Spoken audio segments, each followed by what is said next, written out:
Hi guys, this is Aditya, And this is ekansh, coming back to our episode 5. and today we'll be talking about the MCH pathways and specifically pertaining to the MCH trauma and orthopedics pathway, which is provided by EGIL and WWL University. I think today is a very important video in the sense that we're actually trying to compare what this MCH actually means. What does it actually entail?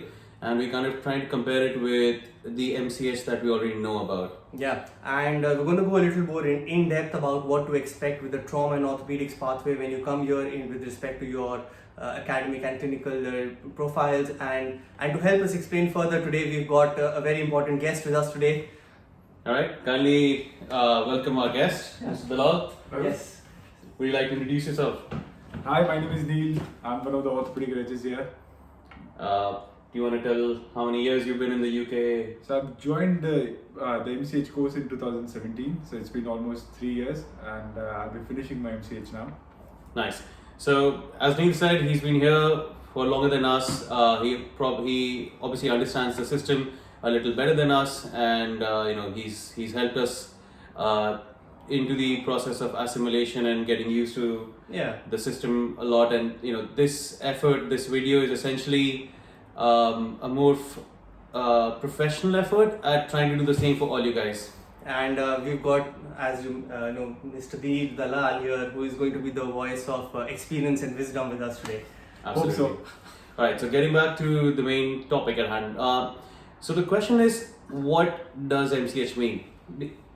Aditya, what do you think MCH defines in your mind when you know coming from an Indian system? Yeah, that's a very, very important question. And like what we've all trained back in India, and as you all know, MCH in India is a super specialist training pathway. It's the way people go ahead after their specialist degree, which is their MD or MS for a surgical field. So once you've done your MS in, say, for example, general surgery, you all want to pursue a career in a super specialist pathways such as urology, neurosurgery, which come under the purview of another 3-year degree, which is called the MCH.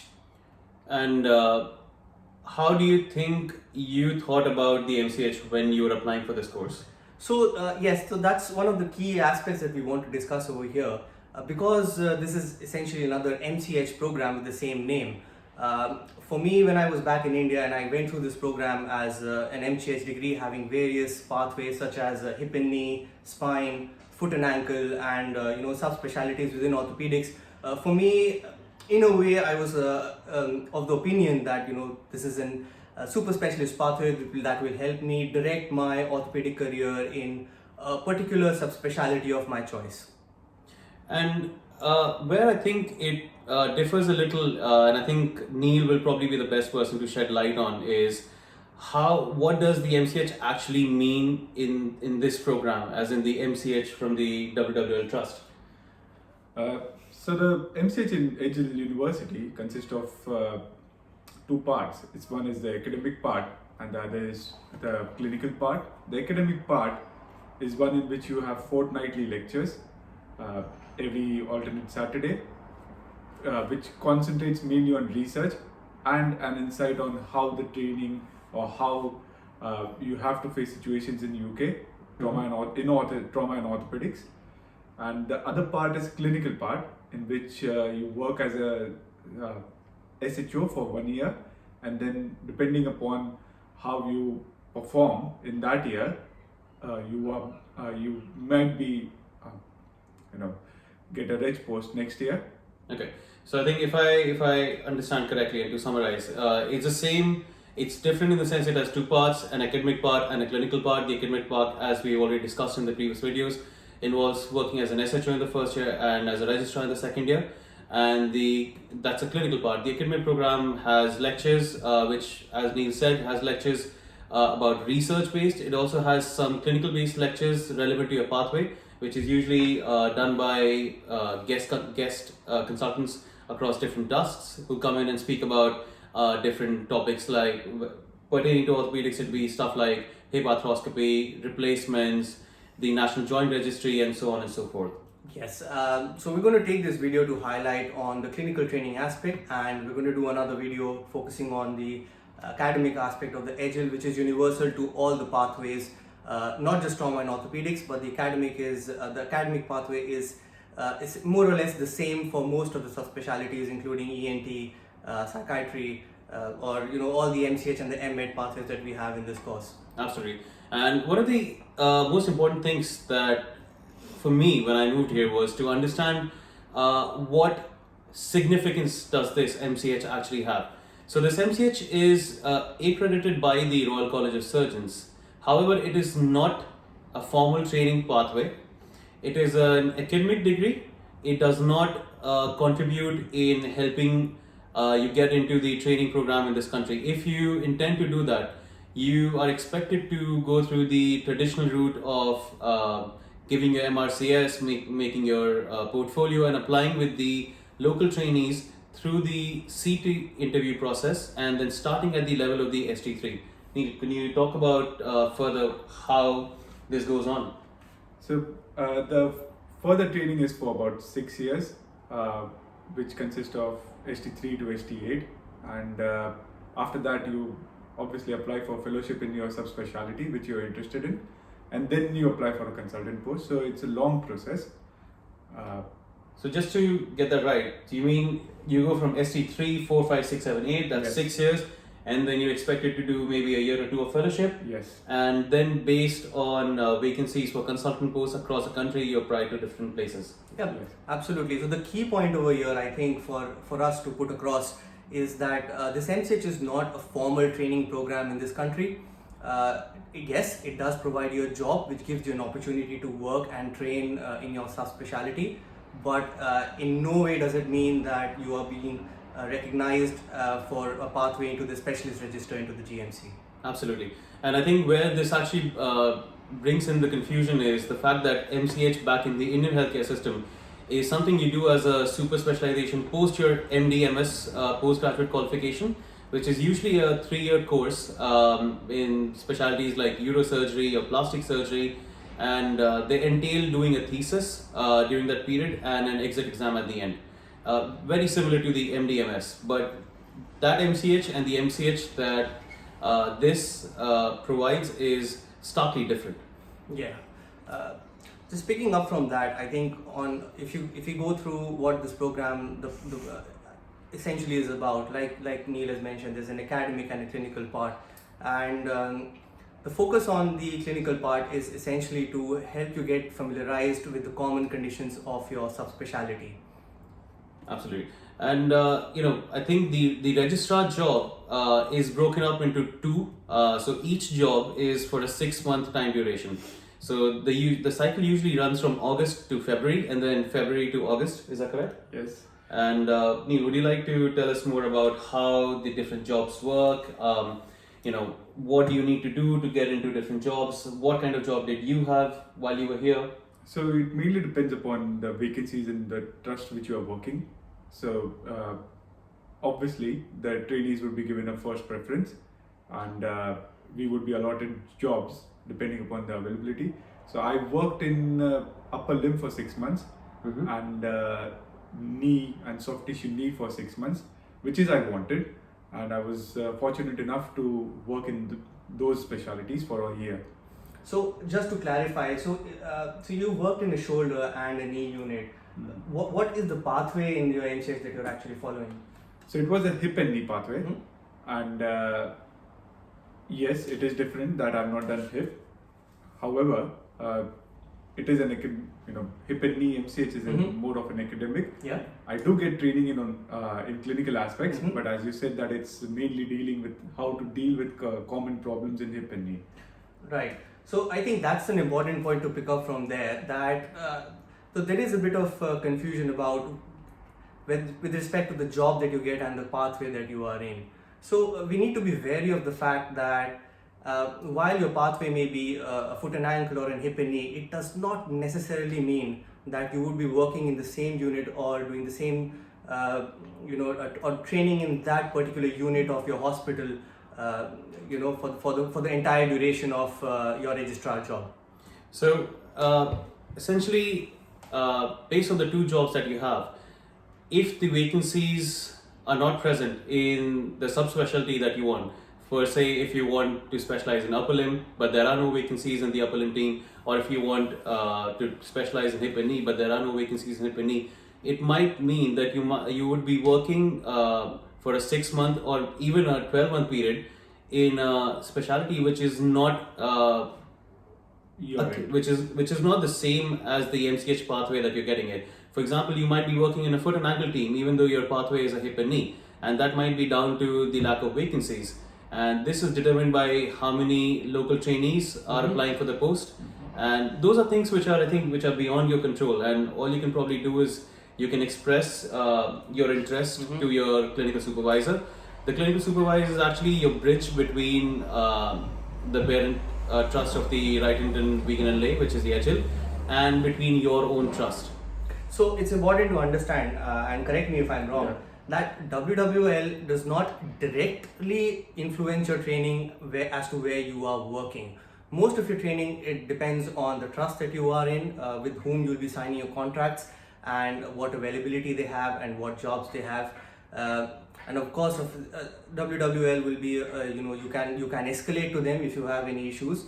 But on a day-to-day working, WWL is not directly providing that training to you. True, and your first point of contact in your hospital or your trust is your clinical supervisor, and you're expected to be a little proactive and try and ensure that you look after your own training opportunities. However, saying that, the WWL trust is generally very approachable, and they're always willing to try and help you out in whatever situations that you might find yourself in.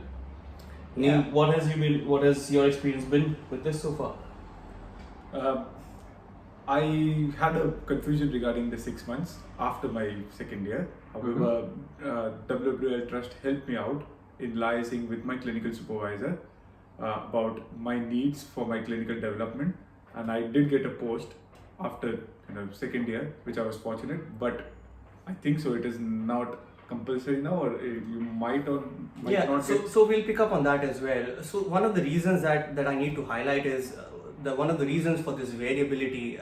Also, there's a so most of the people not necessarily work in subspecialty that they're working in, and even when they are, there is quite a bit of a variability in terms of the experience you get, because obviously no two jobs are the same. Just to say, when you say experience, you mean the surgical hands-on, is that correct? Yeah, absolutely. I mean, it can vary from everything, including the surgical hands-on, with respect to your timings, your on-call rotas, the amount of work that you have to do in terms of hours. Everything is going to vary from job to job and consultant to consultant, obviously. And one of the reasons for that is because as it is not a formal recognized training pathway, there are no indicative numbers as to how much you have to operate, or any objective ends of your training, that this is okay, so this is what you need to do, and this is your objective for the next 6 months.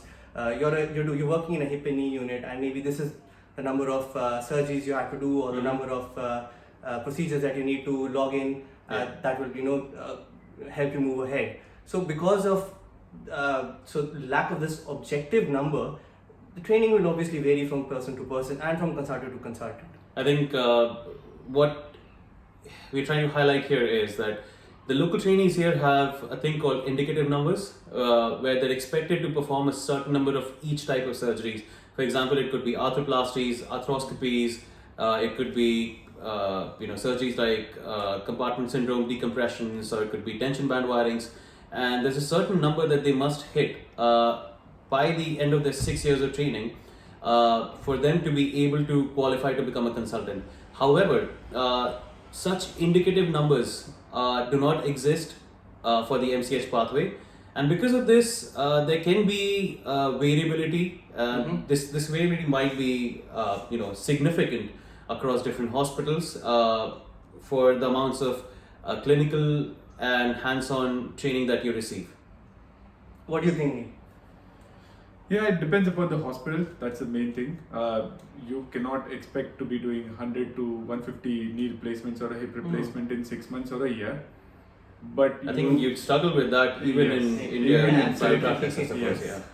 But you have to ask for help whenever needed from the seniors, and from your clinical supervisor, and it's a pathway. You go from your clinical supervisor to the WWL Trust, and I think so WWL Trust would try to help you out as much as they can.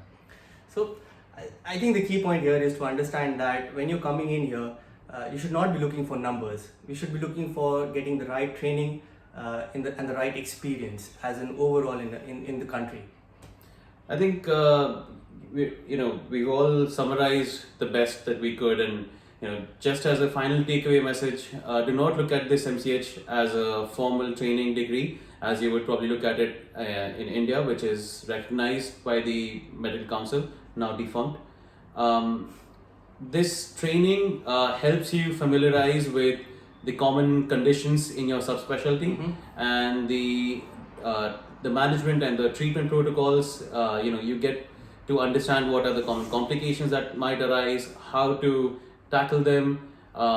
Hands-on also depends on the kind of rapport that you're able to build with your team, with your consultant. So it's an interplay of several things which comes together. Yeah, and obviously it depends, and you like you mentioned before, you have to be proactive. You have to show that you're willing to put in that extra effort, go the extra mile, and all those things help you develop your career in the long run. Apart from just this, there's other things that you can do. There'll be lots of research opportunities within your hospital that you can pick up. You can do audits. You can do you can publish papers if you're keen on doing that. So you'll get ample opportunities to do all of these things while you're here in the UK. So and other than that, I think one of the points that Neel mentioned we need to pick up on is that as Neel mentioned, you got a third-year job, Yes. which was placed through Wrightington. One of the things that have changed from then to now is because the number of students are coming more and more, a third-year job is not going to be a guaranteed placement through Wrightington. Yeah. The intake in the course has significantly increased over the last few years. As the popularity has obviously increased, people are trying to look for avenues to get training in a different healthcare system like US or the UK. This seems a very viable option, but because of that, since there are more people coming in, there's more competition for the same limited number of vacancies, and as such, a third-year job probably used to be almost a certainty. Till a few years ago is not so, and you're expected to start applying and looking for jobs, lining up your interviews towards the end of your second year, so that when you actually finish your second year of the MCH, you have a third-year job lined up. And this third-year job isn't necessarily a responsibility of the WWL. Neither of your trust as well. Absolutely. Yeah, so and I think that's when you enter what is called as a middle grade registrar. Sure. And it would be wise if you look for your jobs when by the end of your 2 years and you start looking and applying, if your motive is to continue on and to gain more experience. And it's not impossible, for example, Neel here, he's already in his third-year job, will be doing his fourth year very soon, and me and Aditya will be going into our third-year jobs, and we already have something lined up. But I think that's something you probably learn once you're here, and you pick up on the nuances that's needed. I think we've covered most of what we want to talk about in this video. If there are any questions, if there's any queries that you might have, please feel free to post it down there, and we will be more than happy to try and answer them to the best of our ability. Also, we do apologize for the background. That's not my house. Well, that is mine, but well, it is what it is. Also, we're going to leave our emails down there. You can email us if you have any problems, and we'll be happy to get back to you and share as much information as we can to help you, get the best out of your experience while you're here. Just as we sign off, I hope you guys, like our effort. We're trying to bring to you what we didn't have when we moved here. Please support us by sharing this with as many people as you can and hit the like button. Alright? Thank you, Neel. Thank you for coming. Cheers.